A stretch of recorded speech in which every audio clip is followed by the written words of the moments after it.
पाकिस्तान तहरीक-ए-इंसाफ की हुकूमत की मुश्किलात कम होने का नाम नहीं ले रही।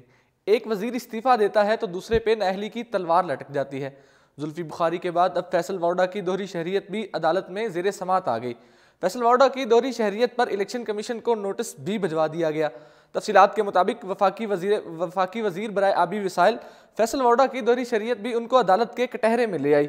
इनकी दोहरी शहरियत के खिलाफ पीपल्स पार्टी के कादर खान मंदुखेल एडवोकेट ने दरख्वास्त दी है, जिसको अदालत ने समाअत के लिए भी मंजूर कर लिया। गुज़िश्ता रोज सिंध हाई कोर्ट में जस्टिस मोहम्मद अली मजहर की सरबराही में 2 रुकनी बेंच ने दोहरी शहरियत रखने पर फैसल वाडा को नाअहल करार देने की दरख्वास्त की समाअत की।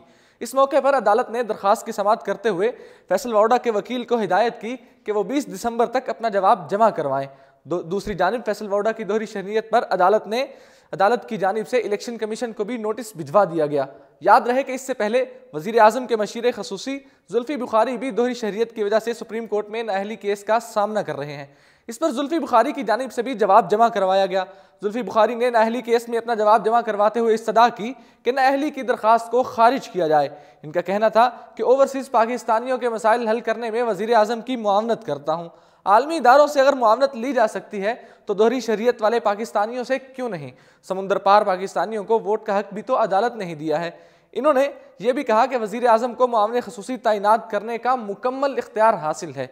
मैं रुकने पार्लियामेंट नहीं हूँ, इसलिए आर्टिकल 62 और 63 का इतलाक मेरे ऊपर नहीं होता। इसका इतलाक सिर्फ अरकान पार्लियामेंट पर होता है।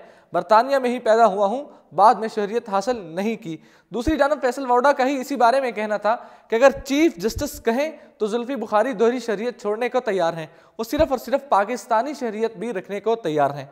इस तरह की मजीद इंफॉर्मेटिव वीडियोस जानने के लिए देखते रहिए उर्दू पॉइंट।